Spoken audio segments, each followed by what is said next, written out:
የቤት ችግርን ይቀርፋል ተብሎ ሲጠበቅ የነበረው ኪ ሃውሲንግ እንግዲህ በአመራር ደረጃ ችግር የተፈጠረ መሆኑን እየተመለከተ ነው የምንገኘው። ቀድሞ ትል ስራ አስኪያጅ የነበሩት የአባይ ቲቪ ማኔጀር እንግዲህ አሁን ደግሞ ክስ ማቅረባቸው ተሰምቷል።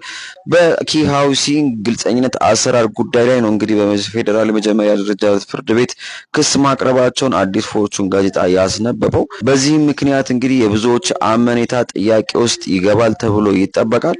ለማንኛውም እናንተ የኪ ሃውሲንግን ሁኔታ እንዴት አገኛችሁት? ምን ይሰማችኋል? ሀሳባችሁን ኮመንት ላይ ጻፉልን። ይህ መረጃ ሌሎች እንዲደርስ ማድረጋችሁ እንዳትረሱ። አዲስ ሆናችሁ ፎሎ አድርጉ። መልካም ቀን። 59 ሚሊዮን ብር የሚደርስ የኪ ሃውሲንግ ፋይናንስ ሶሉሽን የባንክ ሂሳባቸው እንዲታገድ የፌዴራል ከፍተኛ ፍርድ ቤት ወስኗል። ከዚህም በተጨማሪ እንግዲህ ወደ አቃቂ ቃሊቲ የሚገኝ በግንባታ ላይ ያለ ህንፃ አለ። እሱንም መሸጥ መለወጥ እንዳይችሉ ነው እንግዲህ የተወሰነባቸው።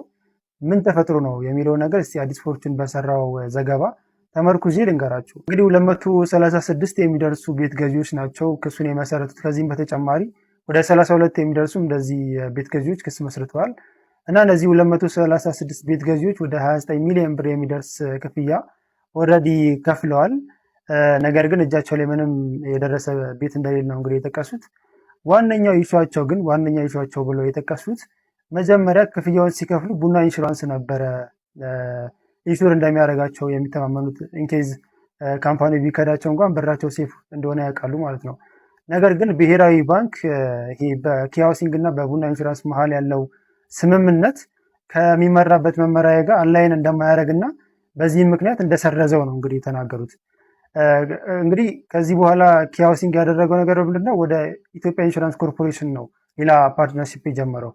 ነገር ግን ይህ ፓርትነርሺፕ እንደመጀመሪያው አካውንታቸውን ሴኩር የሚያደርግላቸው ሳይሆን ሌላ ተያያዥ ሪስኮችን ከቨር የሚያደርግላቸው ነው እንጂ ኢንኬዝ እንዳልኳችሁ ካምፓኒ ቢከዳቸው ምንም መተማመኛ እንደሌላቸው ነው ስቲል የተናገሩት ማለት ነው። ሌላው ደግሞ የሚያስቀው ነገር የ29 ሚሊዮን ብሩ ለኢንሹራንስም ፕሪሚየም ሲከፍሉ ነበረ እና እንግዲህ በዚህ ምክንያት ኮምፐንሴሽን ካሳም እንደፈለጉና ይህን 29 ሚሊዮን ብርም እንዲመለስላቸው ከና ኢንተረስት ሬቱ እንዲመለስላቸው ነበር አፒል ሲያደርጉ የነበሩት።